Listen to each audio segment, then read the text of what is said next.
Well, first, welcome everyone. Thank you for attending. I'm super excited to be here with so many people, and today I'm going to be talking about Vue, of course, and then we're going to just take a brief look at some of the things we've done in the past few months, some of the things we've done in the past few weeks, some of the things that's upcoming, and some of the things going in the farther future. So a brief look back. I gave a similar talk last month at VueConf Amsterdam, talking about the things happened in 2017. So I'm going to keep it brief here.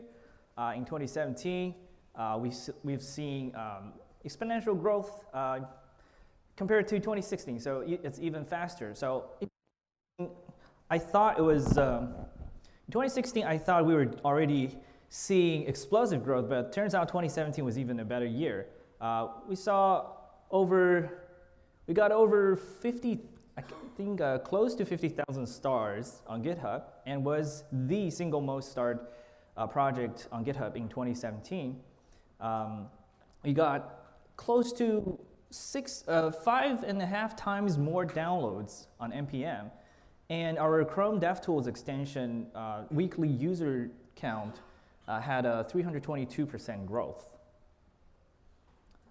We also had a bunch of official releases in the past few months, notably ES plugin Vue 4.0, which allows you to, which employs a custom written parser that is able to catch syntax errors in your templates, even inside single file Vue components. We had a 1.0 beta released for the Vue test utils, which established the standard for unit testing Vue components. We had a major release with Vue DevTools that introduced a number of new features, including the ability to directly edit state right inside your state inspector. And we also launched an official news channel, news.vue.js. Okay, that's a typo. It's news.vue.js.org.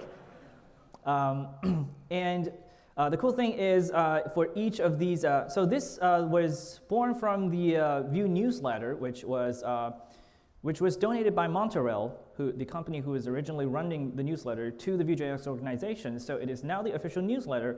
Plus, for each of the newsletter, we have a podcast episode, if that's what you prefer.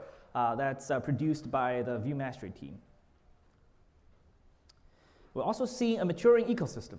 So just in the last 2 to 3 months, we've seen a bunch of 1.0 releases of some of the most prominent community projects, including Nuxt, Vuetify, NativeScript Vue. And I think this is an exciting time. If you rely on these projects, you should be very happy, because it's a sign that the ecosystem has really reached a mature stage where we're seeing these library authors confident enough to declare their projects production ready. Okay, so now on to something I have not talked about before. This happened really literally in the last week. So Vue-Loader, how many of you use Vue with Webpack? Cool, so like most of the people in the room. So you know what Vue-Loader is. Vue-Loader is the Webpack loader that transforms Vue single file components, which is an important feature of Vue as a framework. So Vue-Loader has, it has a pretty long history. The initial version of Vue-Loader was written close to 3 years ago. And over time, we released a bunch of improvements, and as Webpack upgraded, we're also refactoring Vue-Loader to keep up with the latest features. But over time, we're seeing the original architecture running into a few limitations. So to explain that problem, I want to first talk a bit about how Vue-Loader actually works. We're not going to dig into too much into the details, but the high-level idea is Vue-Loader first parses a single file Vue component into the separate parts, template, script, and style. And then, instead of directly compiling each part, the core feature of Vue-Loader is that it's able to delegate each part to other Webpack loaders, so that you can leverage the Vue Webpack module system and existing loaders to handle parts of Vue components. So the original implementation was pretty much a big hack. we're parsing inside the loader, we're parsing your Vue component, and we are generating one super long inline Webpack specific request for each part of your component. So if you know how a Webpack's inline requests work, we're really just chaining all the loaders that we want to use for each part of the component directly inline. So this also includes all the loader options if you want to apply them. This creates a lot of internal implementation complexity. Plus, it has some drawbacks on the user side as well. For example, loader options need to be duplicated between Vue-Loader and the main Webpack config. You've probably run into, if you use Webpack with Vue-Loader a lot, you've probably once or twice run into the situation where you're trying to configure, for example, options for Sass loader, and you want to use the same configuration for the Sass blocks inside your Vue components. However, just configuring it directly in Webpack config doesn't work. You have to do the same thing in Vue-Loader's own options as well. Plus, any options, because they have to be serialized in line, you can only pass serializable options to Vue-Loader, the internal loaders. So so the previous architecture really didn't give us any opportunity to solve this problem, but lately, after consulting with Tobias, who's the author of Webpack, we found a new architecture that allows us to solve these problems almost perfectly. So instead of inlining all the loaders in their options, we're simply appending a resource query to each part of the requests. And then so with these additional information appended after the Vue file, we are able to write Webpack rules that can specifically target a specific part of your Vue component. So Vue-Loader 15, the big change in Vue-Loader 15 is now you need to add a Webpack plugin.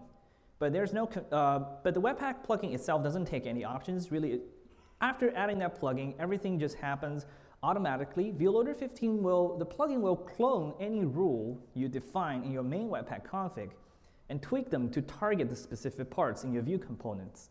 So now, for example, this block of rules, this is a Webpack module rule that targets Sass files, SCSS files. So in Vue-Loader 15, this is all you need to do. You define this once. It applies both to plain SCSS files and the style len equals SCSS blocks in Vue files. So I would say after version 15, most Vue-Loader configuration problems are now Webpack configuration problems.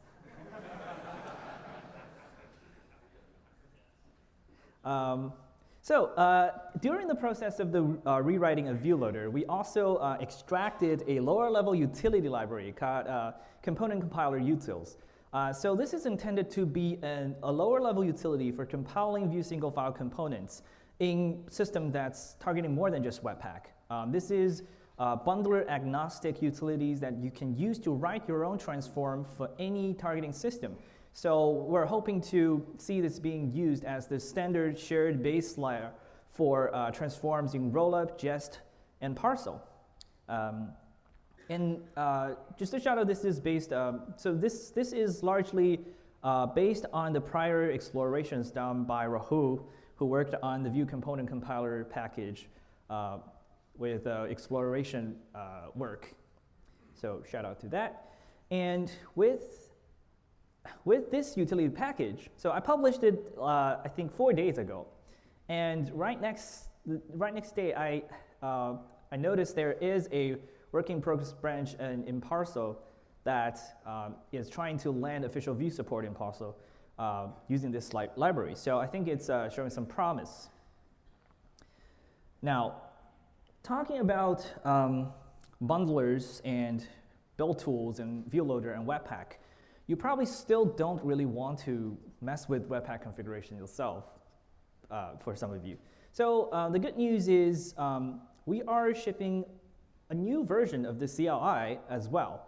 So some of you might have already read about this and even played with it. But for those who haven't, this is a quick introduction to the next version of the CLI that we're shipping. If you've used Vue CLI 2, you know 2 really is just a template scaffolding tool. All version 2 does is pulling existing templates from GitHub, and all the Webpack configurations are directly included in the project itself. The benefit is that you get direct access to the underlying Webpack config, and you can change it any way you want. The downside is once you scaffold a project, you're essentially on your own. Once you tweak anything, change anything, you won't be able to easily upgrade to pull in the upstream changes that we made to an existing template. So we want to solve that problem in the version 3. Right, so I talked about some of these problems. Also, exposed configurations are pretty intimidating if you're not familiar with Webpack. Template maintenance difficulty is also a problem because we have a lot of different concerns intertwined inside a single template, and mixing all of these options with string-based templating is quickly turning out to be very hard to maintain. And one final problem is, although it's easy to fork a 2.x template, for example, we had a TypeScript starter and a PWA template, both forked from the official Webpack template in 2.x. Maintainers of those templates have to constantly sync changes from the upstream Webpack template, and it turns out to be a big maintenance burden as well. So the goals for the new version, as we were designing it, is it's zero config by default, and additional features are shipped as built-in plugins. Everything should be configurable without ejection. So it is still configurable. We are hiding the Webpack details away from you. However, if you know and you know what you're doing and you want to change the things, we still expose the very flexible APIs to allow you to do that. And everything that isn't built in should be implemented as a plugin. So we have a pretty well-defined plugin API that allows you to create your own CLI plugins to ship specific features, support for specific third-party libraries that you want to see. So the zero config part, really, the new CLI main command is called Vue create. When you create a zero config object, the D flag stands for default. So you can also use --default to create a project that comes with Webpack, Babel, ESLint, and that's the base configuration. However, we have something even cooler than that. The new CLI also have a command called Vue serve and Vue build. And I'll do a live demo here, in fact, and let's hope that works. So I'll do, oops. So this is the command that I was showing just now. We are really just echoing a string that's a single file Vue component into app.vue, and run Vue serve open.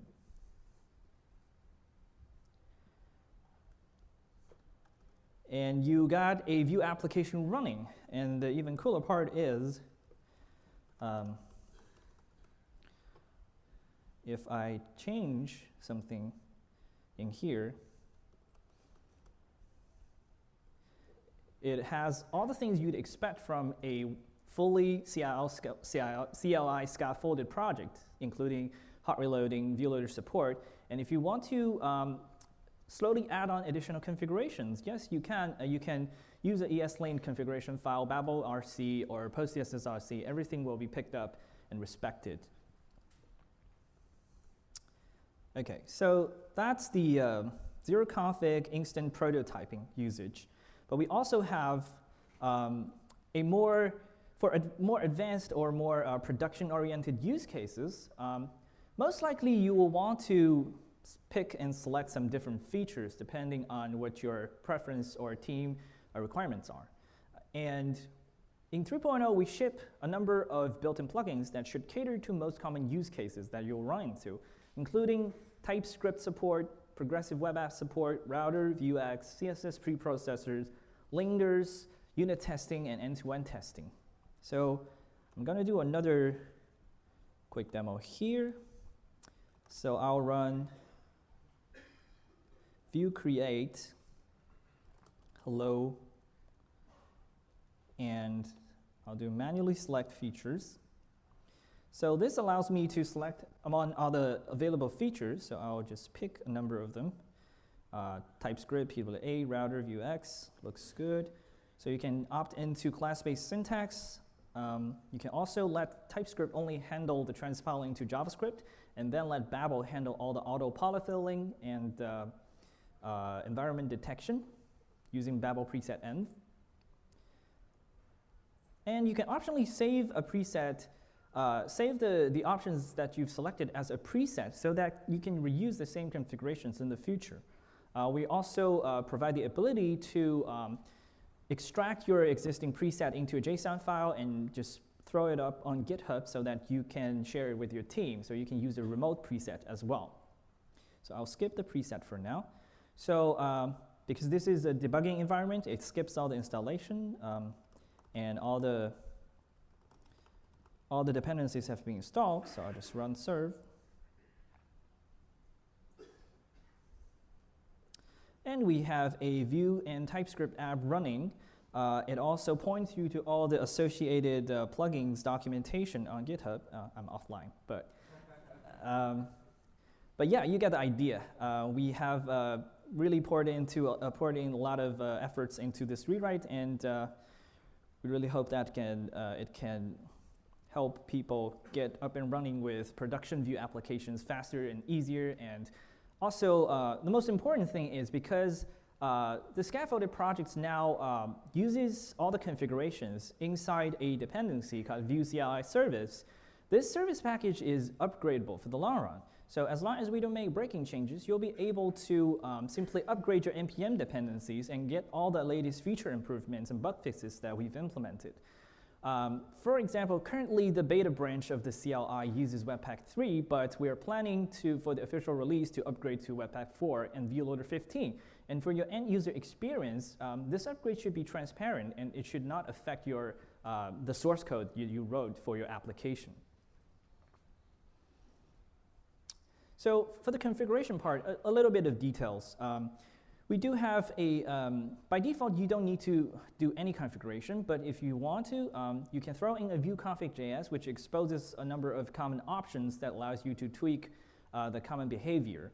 For Webpack-specific configurations, we expose 2 ways, actually 3 ways to tweak the Webpack config. You can directly get access to the Webpack config and mutate it any way you want. Or you can use Webpack merge. So this allows you to simply provide a subset of the Webpack configuration that you want to merge into the final Webpack configuration. Or you can use Webpack chain, which is the more advanced usage, but this gives you the utmost flexibility, which allows you to tap into all the existing plugins and loaders in the existing configuration, and then fine tweak their options if you need to. And for Babel, PostCSS, ESLint, and TypeScript, you simply use their dedicated configuration files, and it works the same way with or without Vue CLI. Okay, so we talked about CLI and build tools, and obviously upcoming we will have Vue-Loader 15 and Webpack 4 integration in the final 3.0 release of the CLI.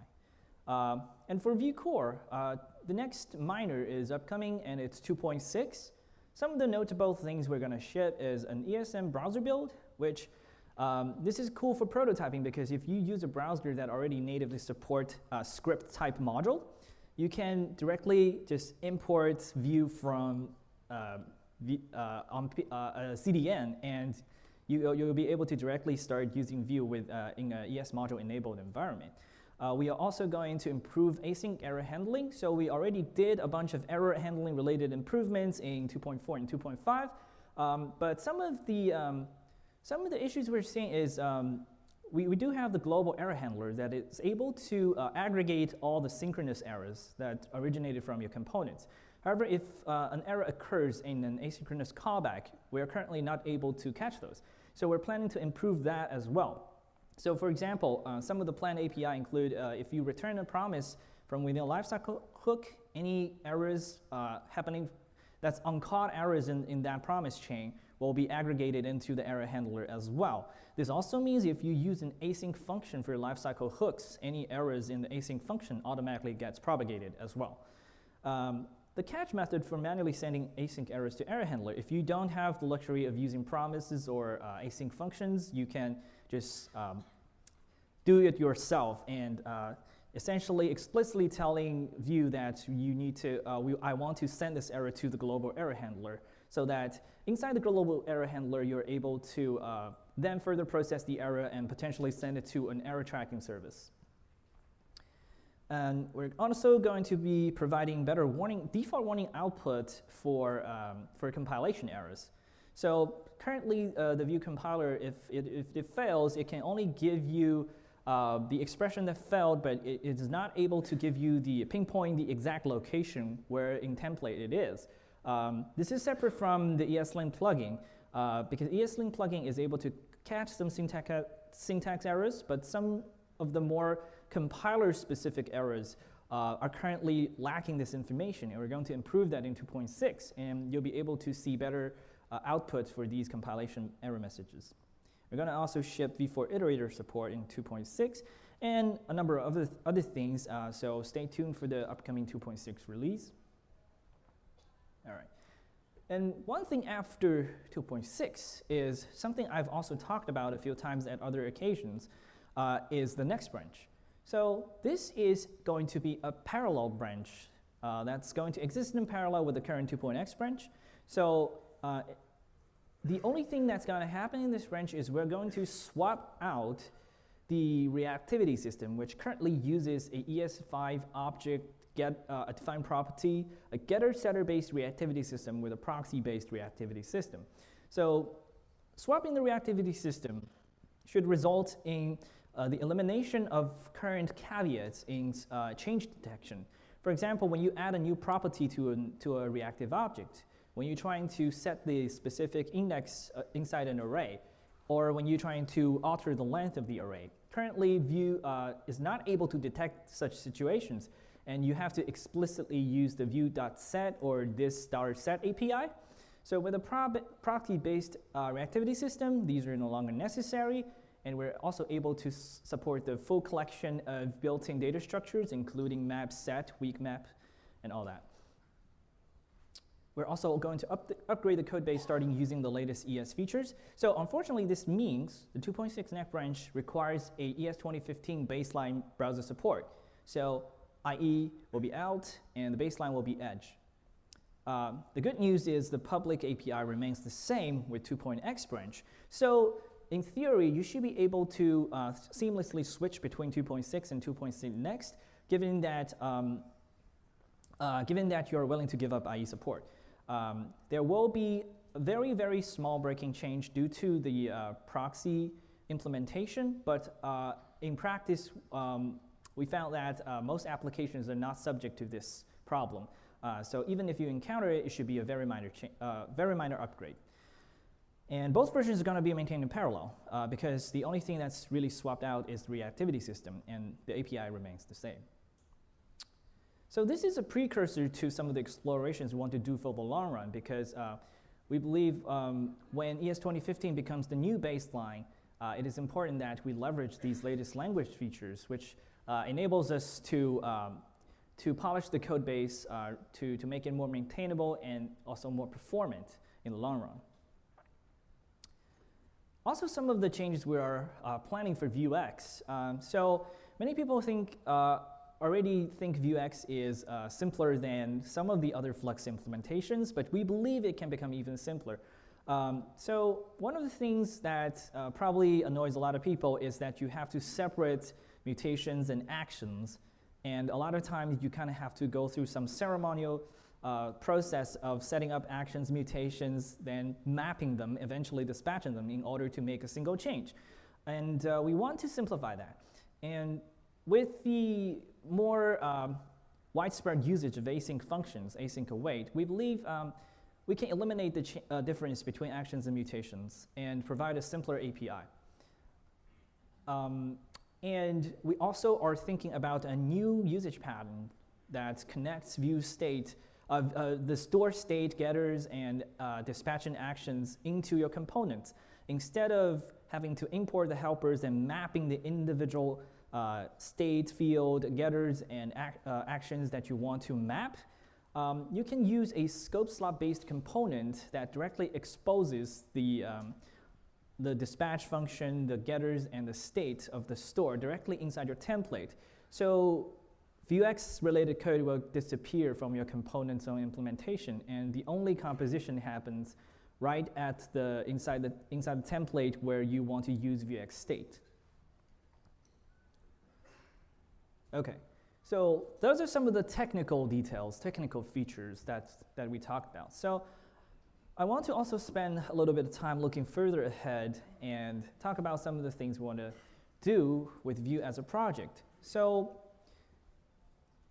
stability and evolution. I've received a lot of questions of the time regarding where do you see Vue going in like 5 years, and what happens if you get hit by a bus, or questions like that, right? I get it all the time, to be honest. Not that I'm like a reckless like pedestrian or something, but I believe the idea of Vue as a single person project, the perception that Vue is a single person project is simply no longer true.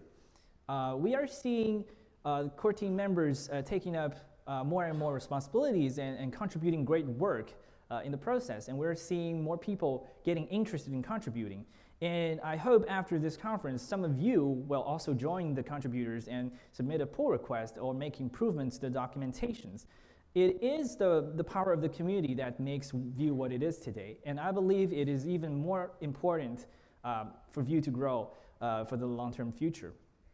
So there's something we definitely want to improve, and I'm actively working on improving the governance model for Vue as a project to encourage more contribution, to also to improve the confidence of existing core contributors, to make substantial changes to Vue. So one of the things we want to do is to introduce an RFC process.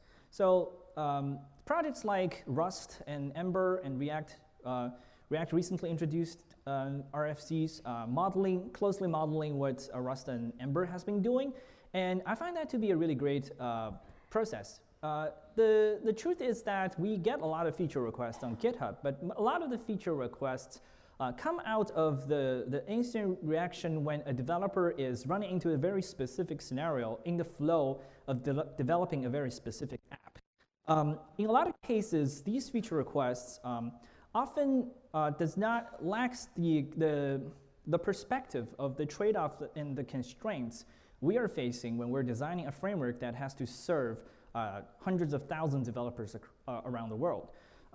So we're trying to help anyone who want to suggest new features to Vue to walk through our thought process when we're trying to add new features. And that is, you have to carefully consider the potential drawbacks of the proposition. You also have to consider how this change is going to affect existing usage, how we will introduce it, how we roll out the feature. Is it going to be in a minor or in a major? And most importantly, is this already implementable in userland, and does it increase the long-term maintenance burden or the mental complexity of the API surface? So all of these design decisions that I myself only slowly accumulated over the long process of developing Vue, we want to sort of expose those constraints and make sure that new decisions that affect Vue's usage will also go through this same set of thought process to ensure that we land the right features into Vue. Also, these open RFCs are open to comment to any community members, so if you watch the repository, which is not public yet, by the way, if you watch the report for the long run, I think it will serve as a good place for people to conduct positive discussion and feedback regarding what's going on. It also gives you a good picture of what's going to land into the framework. We're also going to provide a more predictable release schedules.